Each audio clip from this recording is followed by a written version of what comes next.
మహిళలకు స్మార్ట్ కార్డుల విషయంలో ఆర్టీసీ కీలక నిర్ణయం తీసుకుంది. లగ్జరీ బస్సుల్లో డిస్కౌంట్ ఇవ్వబోతోంది. రాష్ట్రంలో ఉచిత బస్సు ప్రయాణ పథకాన్ని పొందేందుకు మహిళలకు స్మార్ట్ కార్డు జారీ చేసేందుకు ఆర్టీసీ కసరత్తు చేస్తోంది.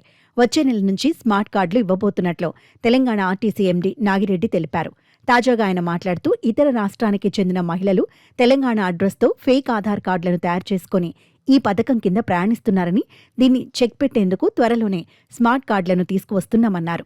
ఇప్పటికే స్మార్ట్ కార్డుల నమూనాగా 3 డిజైన్లను సిద్ధం చేశామని, వీటిలో నుంచి ఒకదాన్ని ప్రభుత్వం ఫైనల్ చేయనుందని చెప్పారు. స్మార్ట్ కార్డులు వచ్చాక టికెట్ జారీ చేయటం కూడా మరింత సులభం అవుతుందన్నారు.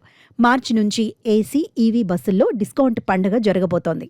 వేసవి సెలవుల దృష్ట్యా వచ్చే మార్చి 1 నుంచి ఏసీ, మిగతా లగ్జరీ బస్సుల్లో డిస్కౌంట్ ఇవ్వబోతున్నట్లు నాగిరెడ్డి తెలిపారు. వీటిలోని టికెట్ ధరలు ఎక్స్ప్రెస్ టికెట్ ధరలతో సమానంగా తగ్గించే ప్రయత్నం చేస్తామన్నారు.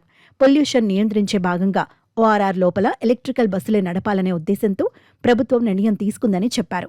పీఎంఈ డ్రైవ్ కింద త్వరలో 2000 బస్సులు రాష్ట్రానికి రాబోతున్నాయన్నారు.